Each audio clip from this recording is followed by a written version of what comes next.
Today is Tuesday, September 5th, and we are reading from 2 Corinthians chapter 10 today. This chapter could be summed up all into one word, and that word could be accusations. As I look through this and just thinking about, that could be just the theme of it, is accusations. And there are people in the church of Corinth that are making false accusations about Paul. And just several things that he kind of refers to and talks about there that they're accusing him of. And he's making a defense for himself to be trustworthy. So Paul begins the chapter by making an appeal to them, reminding them to put on their Jesus spectacles and look through the eyes of humility and with gentleness. That's the very first verse right there. And so that when they listen to him, that they will have the Christ-like gentleness and humbleness. So verses 3 and 4, I want to read that and just listen here. For though we live in the world, we do not wage world war as the world does. The weapons we fight with are not the weapons of the world. On the contrary, they have divine power to demolish strongholds. And so it makes me think of actually what Paul is talking about to the church in Ephesus in Ephesians chapter 6. And he talks about this whole idea of the armor of God. And we are not fighting against flesh and blood, but against principalities and powers, authorities, and it's a spiritual war, right?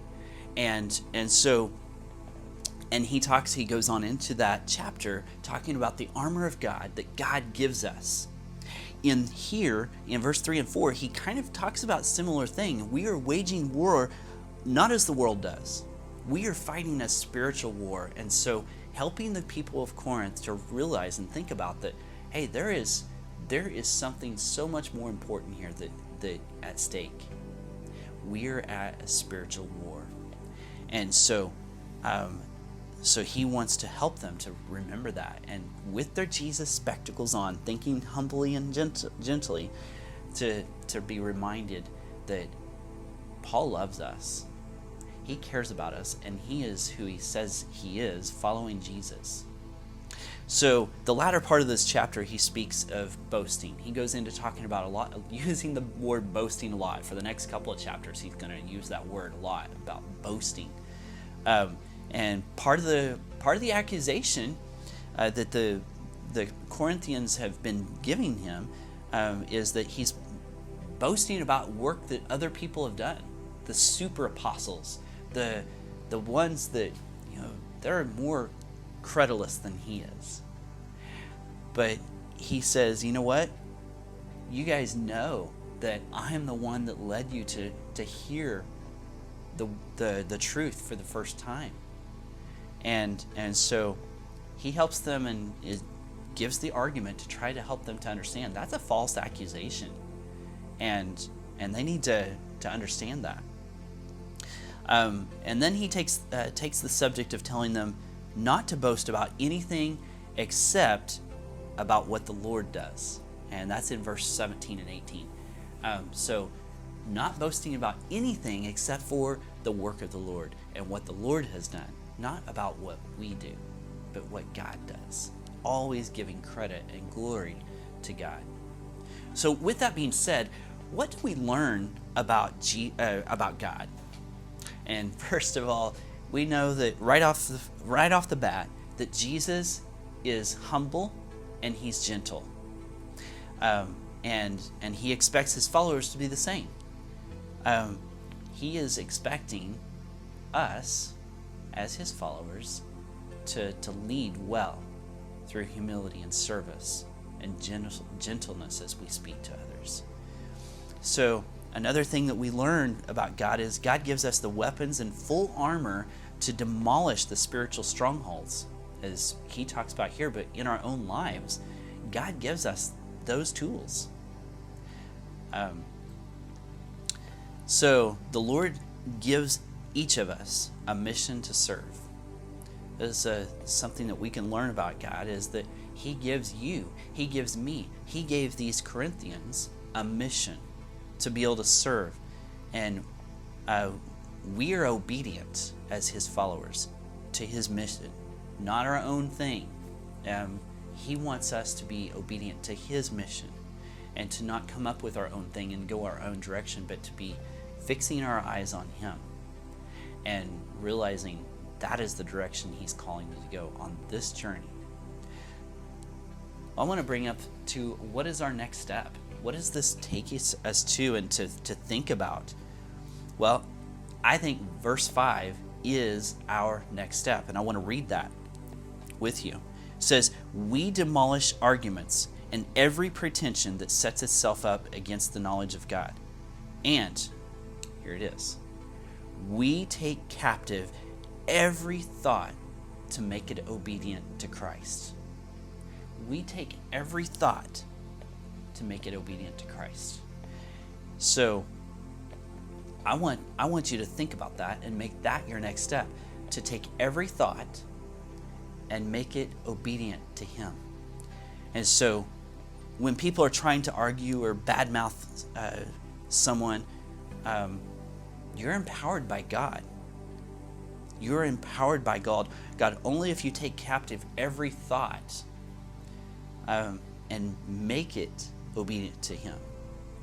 And so when you do this, you're going to have the power to demolish the issue of whatever it is. You're going to have the power to resolve problems or make things so much more peaceful and gentle. And so I want to encourage you, that's your next step, to take captive every thought and make it obedient to Christ. So I want to read with you chapter 10. And so if you've already read it, you are sent. Let's read chapter 10. "By the humility and gentleness of Christ, I appeal to you. I, Paul, who am timid when face to face with you, but bold toward you when away. I beg you that when I come, I may not have to be as bold as I expect to be toward some people who think that we live by the standards of this world. For though we live in the world, we do not wage war as the world does. The weapons we fight with are not the weapons of the world. On the contrary, they have divine power to demolish strongholds. We demolish arguments and every pretension that sets itself up against the knowledge of God, and we take captive every thought to make it obedient to Christ. And we will be ready to punish every act of disobedience once your obedience is complete. You are judging by appearances.